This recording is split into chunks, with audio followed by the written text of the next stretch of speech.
परम पूजनीय डॉक्टर हेडगेवार जी कहते हैं, यदि आप स्वयं को संघ का कार्यकर्ता समझते हैं तो पहले आपको सोचना होगा कि आप हर दिन और हर माह कौन से कार्य कर रहे हैं। अपने किए हुए कार्य की आपको सदैव जांच पड़ताल करते रहना चाहिए। केवल हम संघ के स्वयं सेवक हैं और मागत इतने वर्षों में संघ ने इतना कार्य किया है, इसी बात में आनंद तथा अभिमान मानते हुए आलस्य में दिन काटना गिरा पागलपन ही नहीं अपितु कार्यनाशक भी है। आया परम पूजनीय डॉक्टर हेडगेवार जी कहते हैं, यह खूब समझ लो कि बिना कष्ट उठाए और बिना स्वार्थ त्याग किए हमें कुछ भी फल मिलना असंभव है। मैंने स्वार्थ त्याग शब्द का उपयोग किया है, परंतु हमें जो कार्य करना है वह हमारी हिंदू जाति के स्वार्थ पूर्ति के लिए है। अत उसी में हमारा व्यक्तिगत स्वार्थ भी अंतर्भूत है।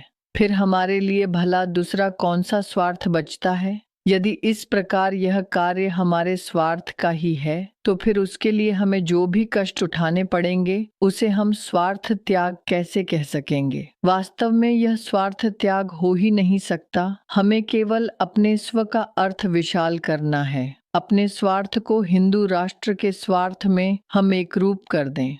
परम पूजनीय डॉक्टर हेडगेवार जी कहते हैं, अब मैं तो आपसे केवल यही कहना चाहता हूँ कि भविष्य के विषय में किसी तरह का संदेह न रखते हुए आप नियमित रूप से शाखा में आया करें। संघ कार्य के प्रत्येक विभाग का पूर्ण ज्ञान प्राप्त कर उसमें निपुण बनने का प्रयास करें।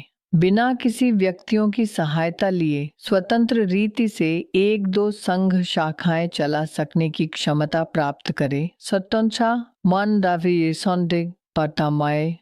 परम पूजनीय डॉक्टर हेडगेवार जी कहते हैं, कच्ची नींव पर खड़ी की गई इमारत शुरू में भले ही सुंदर या सुघड़ प्रतीत होती होगी, परंतु बवंडर के पहले ही झोंके के साथ वह भूमिसात हुए बिना खड़ी करना हो तो उतनी ही उसकी नींव विस्तृत और ठोस होनी चाहिए। नाउ परम पूजनीय डॉक्टर हेडगेवार जी कहते हैं, असेतु हिमाचल अखिल भारतवर्ष हमारी कार्यभूमि है।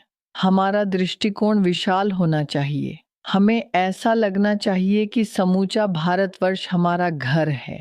हम किस सीमा तक और कौन सा कार्य कर सकते हैं, ये पहले निश्चित कर उसके अनुसार हम अपने जीवन का आयोजन करें और प्रतिज्ञा पूर्वक उस कार्य को पूरा करके ही रहें। पहुम परम पूजनीय डॉक्टर हेडगेवार जी कहते हैं, यदि हम शक्तिशाली होते तो क्या किसी की हिम्मत होती कि वे हम पर आक्रमण करने का दुस्साहस करें या हमें अन्य किसी तरह से अपमानित करें? फिर हम क्यों दूसरों को दोष दें? यदि दोष हमारा ही है तो हमें स्वीकारना चाहिए और अपनी कमजोरियों को तथा त्रुटियों को दूर कराने में जुट जाना चाहिए।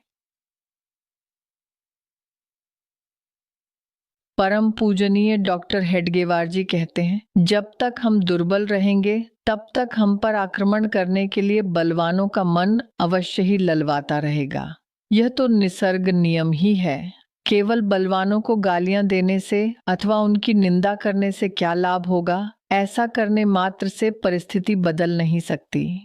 परम पूजनीय डॉक्टर हेडगेवार जी कहते हैं, शतक बीत गए, हम पर विदेशी आक्रमणों का तांता लगातार क्यों लगा हुआ है? हम दीन दुर्बल तथा मृत प्राय हो गए हैं। इसीलिए ना, हमारी सब विमत्तियों की जड़ीडीएच में हमारी शक्तिहीनता ही है। उसे हमें सर्वप्रथम उखाड़ फेंकना होगा।